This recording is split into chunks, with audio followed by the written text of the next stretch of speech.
ఈ రోజు మంత్రాలయ నియోజకవర్గానికి మన గౌరవ ముఖ్యమంత్రి శ్రీ నారా చంద్రబాబు నాయుడు గారు వచ్చినప్పుడు ఇంత ఘన స్వాగతం పలికిన ప్రజలందరికీ పేరు పేరున నా హృదయపూర్వక నమస్కారాలు. మనందరికీ తెలుసు 2014లో కట్టుబట్టలతో మెడబట్టి మన బయటికి గెంటేశారు. 16,000 కోట్ల లోటు బడ్జెట్తో ఆంధ్ర రాష్ట్రాన్ని ఏర్పాటు చేస్తాం జరిగింది.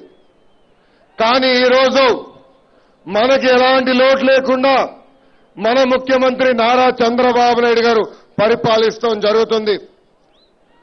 పెన్షన్ నుంచి రేషన్ కానివ్వండి, చంద్రన్న బీమా, చంద్రన్న పెళ్లి కానుక, పసుపు కుంకుమ కార్యక్రమం, అంతెందుకు అన్న క్యాంటీన్ కూడా ఈ రోజు మన చంద్రన్న ఏర్పాటు చేస్తాం జరిగింది.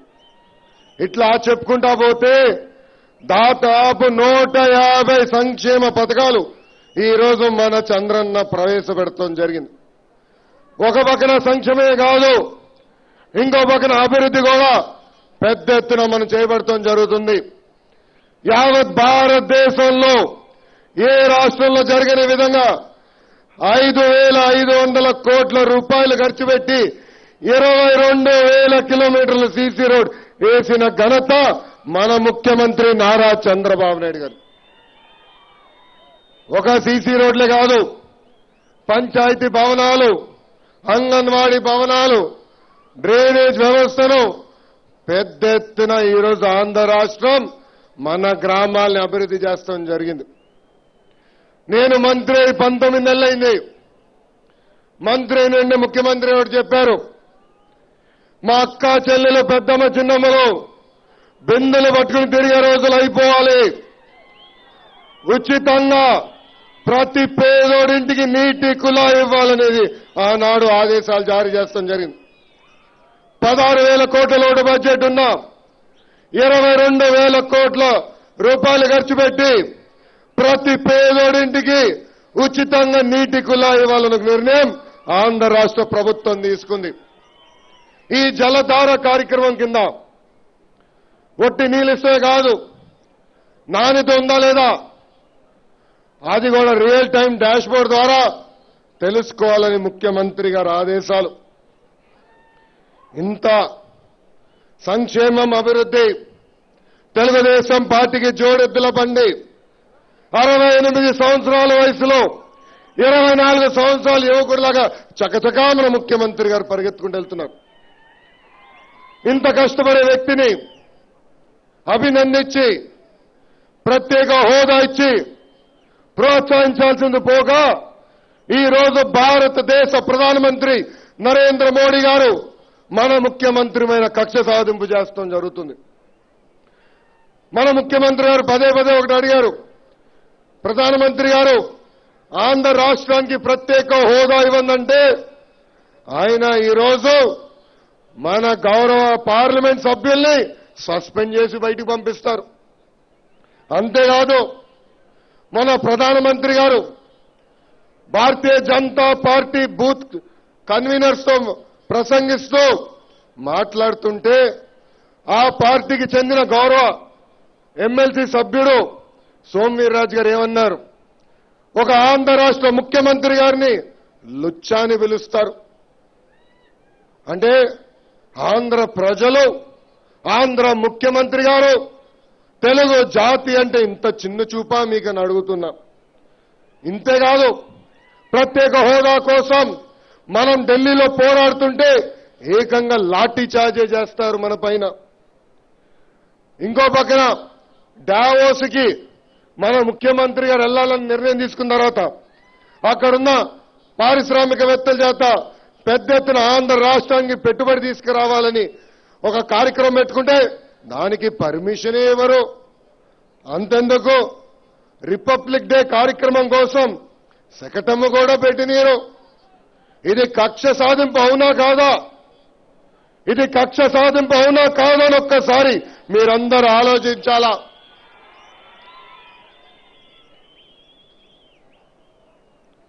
రైల్వే జోన్ గురించి అడిగితే ఈడీ కేసులు పెడతారు. కడప ఉక్కు ఫ్యాక్టరీ గురించి అడిగితే ఐటీ దాడులే చేస్తారు. ఈ రోజు మనం చూస్తున్నాం మోడీ జగన్మోహన్ రెడ్డి గారి జోడీ దొంగబ్బాయి కేసులు తప్పించుకునేదానికి మోడీ గారి కాలు మీద పడుతూ మనం చూస్తున్నాం. మోడీ గారు మనందరికీ ఏం చెప్పారు? అవినీతి పరులు ఉండేదానికి లేదు. ప్రధానమంత్రి అయిన వెంటనే మొదటి 100 రోజుల్లో అవినీతి పరుల్ని జైల్లో పెడతానని. కానీ దొంగబ్బాయి జైల్లో ఉన్నాడా? లేదు, హాయిగా తిరుగుతున్నారు. అంతేకాదు అనేక కార్యక్రమాలు ఈరోజు వాళ్ళు కలిసికట్టుగా భారతీయ జనతా పార్టీ వైకాపా పార్టీ ముందరికెళ్తున్నారు. మొన్న విశాఖపట్నంలో కోడి కత్తి దాడిలో మనం దర్యాప్తు చేస్తే లేదు ఎన్ఐఏకి ఇవ్వాలని ఆగమేఘాలుగా కేంద్ర ప్రభుత్వం వస్తుంది. అంటే ఎట్టి పరిస్థితుల్లో మన ముఖ్యమంత్రి గారిని ఇబ్బంది పెట్టాల లక్ష్యం వాళ్ళు తీసుకుంటాం జరుగుతుంది. అయ్యా ఈరోజు వైకాపా ఒక అద్భుతమైన డ్రామా కంపెనీ. మొదటి డ్రామా రాజీనామా డ్రామా. కేంద్ర ప్రభుత్వంతో వాళ్ళు రాజీపడి ఆంధ్ర ప్రజలకి నామం పెట్టేందుకు ప్రయత్నించారు. ఆ డ్రామా ఏమైంది? ఫ్లాప్ అయింది. తర్వాత రెండో డ్రామా ఏం డ్రామా? కోడి కత్తి డ్రామా. స్క్రిప్ట్ ఏమో ఢిల్లీలో, యాక్షన్ ఏమో విశాఖపట్నం ఎయిర్పోర్ట్ లో, గుచ్చిందేమో వైకాపా కార్యకర్త. మళ్ళీ జగన్మోహన్ రెడ్డి గారు తిట్టేది మన ముఖ్యమంత్రి నారా చంద్రబాబు నాయుడు గారు. ఇప్పుడు మూడో డ్రామా వచ్చిందండి. అది ఆవు అంబులెన్స్ డ్రామా. ఆవు అంబులెన్స్ డ్రామా అండి. మన విజయనగరం జిల్లాలో ఒక సభని ప్రసంగిస్తూ జగన్మోహన్ రెడ్డి గారు ఒక మాట అన్నారు. 108కి ఫోన్ చేస్తే అంబులెన్స్ రావట్లేదని. అప్పుడే కుయ్ కుయ్ కుయ్ అని అంబులెన్స్ వచ్చింది. ఆయన అది చూసి డ్రైవర్ని అడుగుతున్నారు, చంద్రబాబు నాయుడు పంపించారా నిన్ను? ఎందుకు వచ్చాను ఆ సభకని. తర్వాత రికార్డులు తిరిగి చేస్తే అక్కడ ఒక వైకాపా కార్యకర్త అదే సభకు వస్తూ యాక్సిడెంట్ అవుతే ఆ వ్యక్తిని హాస్పిటల్ తీసుకెళ్తుంది ఆ అంబులెన్స్. అయ్యో పోన్లే పాప ఆవేదనలో ఉన్నారని పంచిపోయాం. తర్వాత ఒక ఆవు వచ్చిందండి ఇంకో సభకి. ఆవు అట్లా నడుస్తుంటే ఆయన ఆవును అడుగుతున్నారు, ఇది తెలుగుదేశం పార్టీ ఆవు, ఇది చంద్రబాబు నాయుడు గారు పంపించారు ఈ ఆవు నా సభకని. అంబులెన్స్ చూస్తే చంద్రబాబు నాయుడు గారు కనపడతారు, ఆవును చూస్తే చంద్రబాబు నాయుడు గారు కనపడతారు. అంతెందుకు ఆయన ఇప్పుడు ఆంధ్ర ప్రజల్ని చూస్తే అందరి మొహాల్లో కూడా చంద్రబాబు నాయుడు గారే ఆయన కనపడటం జరుగుతుంది. మన ప్రధానమంత్రి నరేంద్ర మోడీ గారు ఎప్పుడు ఆకాశాల్లో తిరుగుతా ఉంటారు. అసలు మన రాష్ట్రంలో జరుగుతున్న అభివృద్ధికి ఆయనకి బొత్తిగా తెలుసుకోలేకపోతున్నారు. కేంద్ర ప్రభుత్వమే ఒక పంచాయతీరాజ్ గ్రామీణాభివృద్ధి శాఖకి 30 అవార్డులు ఇచ్చింది. ఆయన తెలుసుకోలేకపోతున్నారు. నిన్న బ్రిటిష్ మాజీ ప్రధానమంత్రి గారు టోనీ బ్లేర్ గారు మన రాష్ట్రంలో జరుగుతున్న అభివృద్ధి తెలుసుకుని డైరెక్ట్ గా లండన్ నుంచి అమరావతికి వచ్చి మన ముఖ్యమంత్రి గారు కలుస్తాం జరుగుతుంది. అయ్యా ప్రధానమంత్రి నరేంద్ర మోడీ గారు కళ్ళు తెరవండి. మీరు గుజరాత్ ప్రధానమంత్రి గారు కాదు, భారతదేశ ప్రధానమంత్రి. మీరు కొంచెం కళ్ళు తెరిస్తే ఆంధ్ర రాష్ట్రంలో జరిగే సంక్షేమ అభివృద్ధి కార్యక్రమాలు మీరు తెలుసుకోవచ్చని సభాముఖంగా తెలుపుతున్నాం.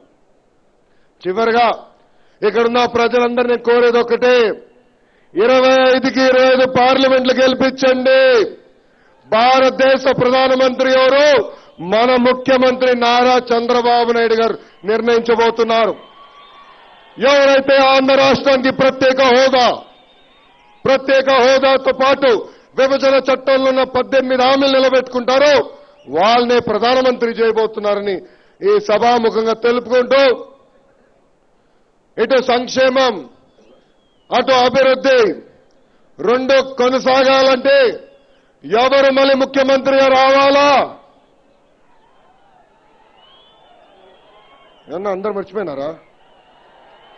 ఎవరు ముఖ్యమంత్రిగా రావాలా? ఎవరు ముఖ్యమంత్రిగా రావాలా? మళ్ళీ మీరే రావాలి సార్ అని గట్టిగా చెప్పాల్సిన అవసరం మనందరిపైన ఉంది. చివరిగా మన ఎన్నికల్లో మీరు ఒక ఆయన గెలిపించారు ఎమ్మెల్యేగా. నేను 19 నెలలైంది మంత్రి. ఆయన ఏనాడు కనీసం నాకు ఒక మెసేజ్ కూడా పెట్టలే. మీ గురించి పట్టించుకోవట్లేదండి. అదే ఇక్కడున్న ఇన్ఛార్జ్ గారు తిక్కారెడ్డి గారు మీకోసం మొన్న తెలుగుదేశం పార్టీ మహానాడు జరుగుతుంటే నన్ను వేదికమైన కూడా ఎక్కించిన అక్కడిని ఆపి ఇదిగోండి మాకు రోడ్లు కావాలా, మాకు డ్రైన్లు కావాలా అని ఇమ్మీడియట్ గా శాంక్షన్ చేయించుకున్న వ్యక్తిని ఈ సభాముఖంగా తెలుపుకుంటూ నాకు ఈ అవకాశం ఇచ్చిన గౌరవ ముఖ్యమంత్రి గారికి నా హృదయపూర్వక నమస్కారాలు తెలుపుకుంటూ నేను సెలవు తీసుకుంటున్నాను. జోహార్ అన్న ఎన్టీఆర్, జోహార్ అన్న ఎన్టీఆర్. చంద్రబాబు నాయుడు గారి నాయకత్వం, చంద్రబాబు నాయుడు గారి నాయకత్వం. జై హింద్.